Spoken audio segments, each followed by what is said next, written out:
Hi friends, welcome to my YouTube channel. So today we will be looking on how to do a hybrid meshing for an swirl atomizer. So before moving on to it, I'll just switch on the surface and I'll just show you. I have actually cut this domain into three major parts, that is our hexa 2, hexa 1 and tetra 1. So here we will be having our tetra mesh, these two parts will be having hexahedral mesh. So before moving on to meshing, I would like to mention that when I was trying to mesh this completely as a hexahedral mesh, there were many problems popping up at these two inlets.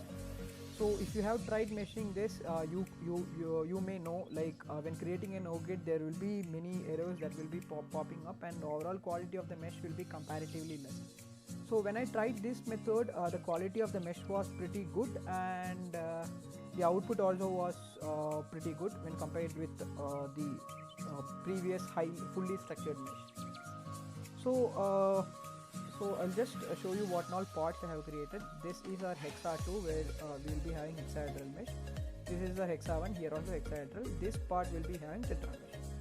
So the major part of hybrid meshing is that the naming should be properly, correct. Otherwise, many problems can pop up during our meshing. So initially, let me create our inlet, outlet and our interfaces. So let's create our inlet first. So these two are my inlets, this one and this one, yeah. And this is our outlet.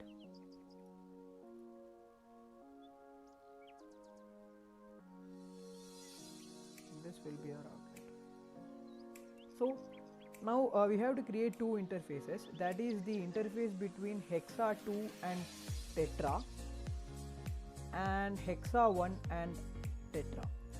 So to create it, let me just switch off all the elements and we'll just switch on the hexa 1 only. So this will be our initial surface for interface 1. So let me create a new part now. Let me name it as interface 1 and we'll select this surface. Just switch off our curve and point selection, select this surface. So this is one part of our interface, and now the next part will be over the tetra surface. So let me just switch off our hexa 1 and I will just switch off our interface 1 also, and we'll just add part to it. Right click on interface, click add part and we'll select this part. So when I just switch on the hexa 1 and we'll just switch off tetra, so now you can see here the part is hollow, that is the interface is named properly right now. And if I just switch on tetra also, you can see that this is hollow right now. Okay, so similarly we have to create the interface 2, that is between hexa 2 and tetra.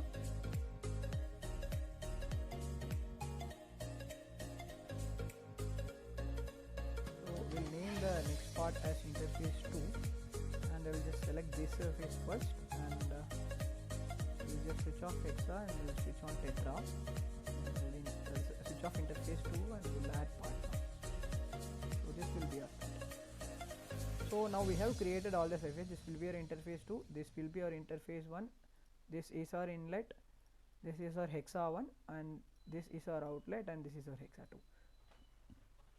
So now we are done with the naming. So our next process is to create a hexahedral mesh for our hexa domains. So let me just switch off all the parts right now and we'll just switch on our interface 1, interface 2, hexa 1, hexa 2 and our outlet.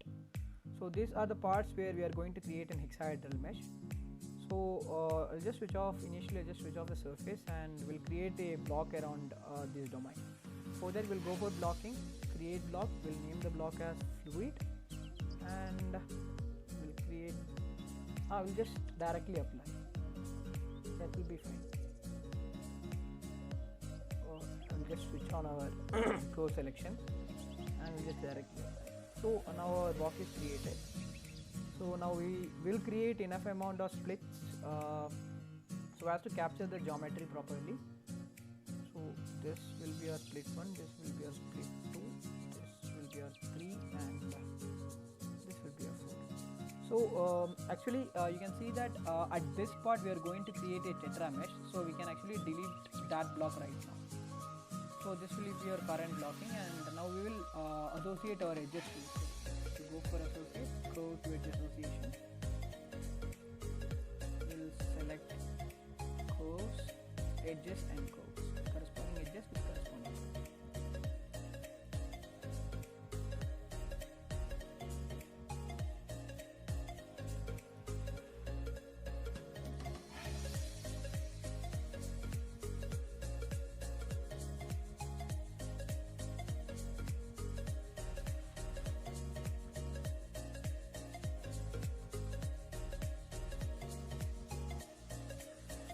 So now our association is completed. Now we can project our edges inside the curve.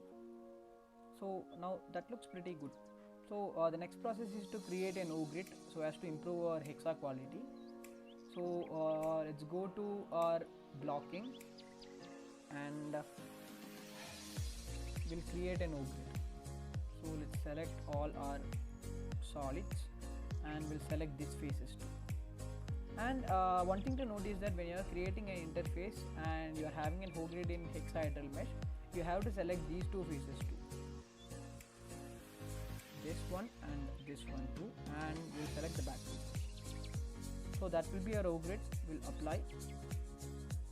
So our O-grid looks a bit bigger in size. So let me just reduce its size right now. So we'll go to move vertices and we'll just see like what is the total length size. It is 0.034. So let's reduce that into half. So initially I will just select all the horizontal curves.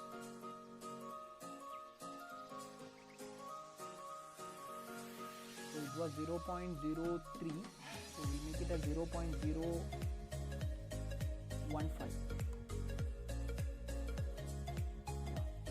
Now we'll select our perpendicular curves.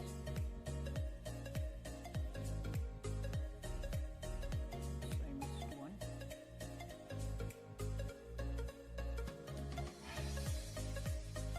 So that also will be 0.015. So now that looks neat and clean. So now let's give our sizing values. Let's switch on our copy parameters. View this as 20, this side as 20, and this side as 20. So this edge will be around 10, this will be around 15, and this will be around 30. And the smaller part where the flow converges, let's increase the number of elements to 40. Now let's try pre-meshing it. So now that looks good, but we can actually reduce the number of elements at this part since the aspect ratio is pretty high here. So we'll just reduce the number of elements. Let it be like 12. 12 will be fine. Yeah. So now that looks good. So the next thing you can do is that you can actually associate these two edges. That also I will do right now. We'll just switch off the pre-mesh. We'll click on this edge and we'll associate this edge with respect to this. Now we'll select this edge and we'll apply the parameters. So this is our spacing at 1. So let's give a value of ratio of 1.1. Now we are having a smooth conversion between these two parts. You can actually increase this number of elements since the number of size of the elements are pretty big. You can increase it to 40 or 45, I guess. Yeah. So that's a pretty good looking mesh right now. And next thing what you can do is that you just switch off the mesh and we'll adjust these two edges too. So I'll just adjust with respect to Z. Sorry. We are going to move this vertex with respect to Z axis. So just remove that only. So that will be fine. So that makes the mesh neat and clean. So let me just check the quality of the mesh. So the quality is pretty good. The minimum quality 2 cross 2 cross determinant quality is 0.66 and the maximum is 1. So the mesh is pretty good. You can actually increase the value up to 0.8 I guess if you are changing this number of views. I'm not going much deeper into it. You can actually play around with this numbering. So we are done with our hexahedral mesh right now. So let me just switch off our hexa mesh and we'll just convert our hexa mesh into an structure mesh.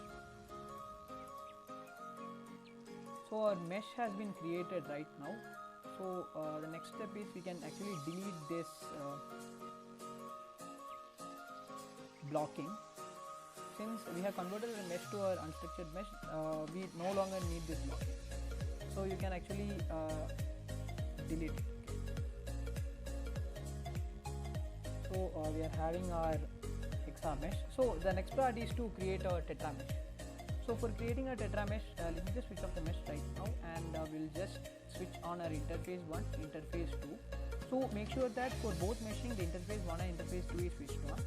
We'll switch off hexa 1, hexa 2 and we'll switch on the tetra as well as our inlet. So we'll just switch on the curves and surface. Okay. So this is our domain. So before moving on to tetra, we have to create a fluid region inside this domain, so that our solver can understand that the whole domain is the whole atomizer is the hexahedral as well as the tetrahedral regions are a single mesh. For that we can go to geometry, we can go to create body, we can actually select name the part as fluid itself. Make sure that the name of our blocking and this part body is same. So we'll just select 2 points that is in between the cylinder and we'll click OK. So now we can see that the fluid is created at the center part. So the next part is we'll go for meshing, we'll go for global mesh size and we'll just give a random value for our maximum element size and we'll check whether that is convenient or not. So if you click on apply, you can actually see, if you switch on this display, you can see the number of elements right now. So I'll just switch on the mesh and I'll just make it transparent. So the size of the mesh looks comparatively same with our hexahedral mesh. So I guess that will be fine. So let me just switch off our mesh and we'll go for our edge sizing right now. So we'll select these 4 edges and we'll give maximum number of nodes as 15. I guess that will be enough. And we'll go for surface meshing and we'll reduce the number of elements at these 2 inlet pipes. For that, let me just switch off our surface and we'll go for surface meshing and we'll select these 3 parts and lower 3 parts. And for maximum size, before for our global sizing we gave as 0.0015. So let's give it a 0.007, like almost half. Apply. So now we are actually done with our data giving for our tetra mesh. Now let's compute the mesh. Let's go to compute mesh and we'll select the volume mesh and make sure tetra interface 1, interface 2, inlet and fluid is switched on. Yeah, so now let's compute. So it asks for whether to merge or replace. Make sure you click merge. So let's wait till the process is completed.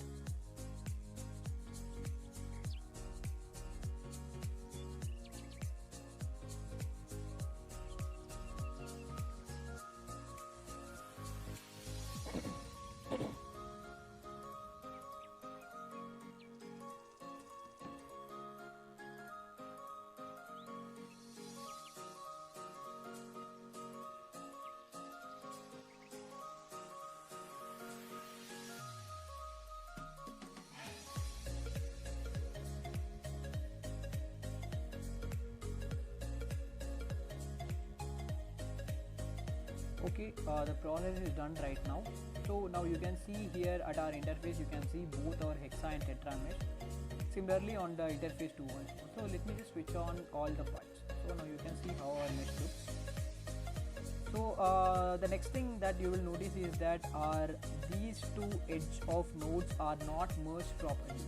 So this can create a problem. So you can actually merge these faces. For that, what you can do is that you can go for edit mesh. Here is merge not, and we'll just select our merge meshes. So for this part only, we just created two separate surfaces as interface 1 and interface 2. So this is the reason why I told the naming should be properly named. Otherwise, if you are if you are not naming it properly, this process won't happen, like the smoothing process won't be processed properly. So you can actually, I'll just make the view perpendicular to x-axis, and you can watch what happens when I click apply. So automatically these edge or nodes will get merged with our hexagonal mesh. Apply. So now you can see that our nodes has been merged, and our surface meshing has also been done at our inlet pipes. So now the mesh looks pretty good, and the quality of the mesh is also pretty good.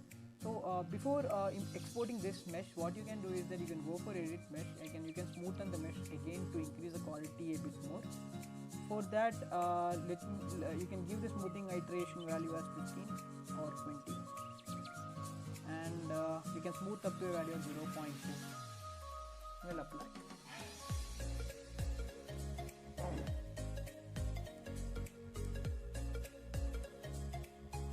So our smoothing is done, and our meshing process is also complete. So this is how you create a hybrid mesh for a swirl atomizer. So comparing with the total like the fully hexaedral mesh, I feel that this mesh is more good in quality, and this is able to predict the results more accurately. So to finish it, let me just show you how to I'll just show this is working in Ansys Workbench also. So for that, let me just save this mesh. So we have to save our mesh first. Save. And I'll go to output mesh. Yeah, you can save our mesh again. ICEM. So I'll just save this at my desktop. So otherwise it will be saved as DP. Okay, we'll just save it directly inside our domain. So once it's saved, what you can do is that you can go to hybrid files, DP not ICEM CMCFD. So this will be our mesh. So just copy and paste it in the desktop for our convenience. So let me just create a new Fluent. Sorry, I had some technical issues. We have just saved our mesh in our domain, in our desktop as ICM.mesh. So what you can do is that you can go to Workbench, and I will just show you whether this mesh is working or not. So we'll just import this mesh to Fluent.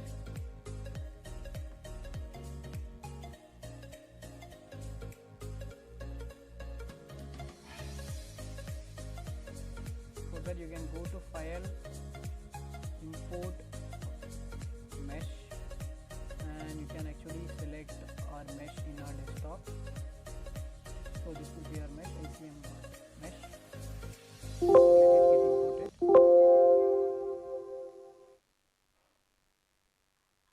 So our mesh is actually imported right now. So let me just check our mesh. Our mesh check is currently failed, and it's showing an error that interface zone 2 has 2 adjacent zones. So this is creating because our interface is the Ansys Fluent is not recognizing our interface 1 and 2 as interior regions. So for that, we can actually go to fluid cell zone region and check whether a single fluid region is created. So that is correct. So the next thing you need to check is that you can go for boundary conditions. There will be 2 interfaces here. So initially click on our interface, go to drop down and select our interface 1 as wall. OK, and we'll select our interface 2, click our interface 2 as also wall.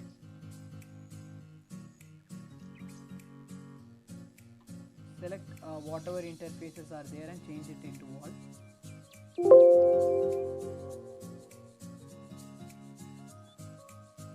Okay, so now if you go again to interface,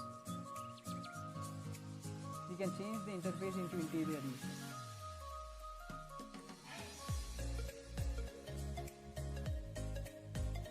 So I guess that will solve the problem, and we'll check it again. So that has solved our problem, and the mesh is ready for our analysis. So I'll just initialize with random values.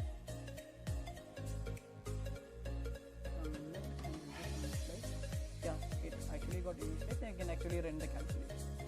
So make sure if you're facing that problem, initially go to boundary conditions, go to interface. So initially you won't be able to see an interior option here. So just go to boundary conditions, change the interface to wall for all the interface named here, and again come to the interface, then you will be able to select this interior region. Okay, so that's it for the video. Thank you for watching. I guess this helped all you a lot. And if you are interested to see how to do a complete structural hexagonal mesh for an Swirl atomizer, do let me know in the comments.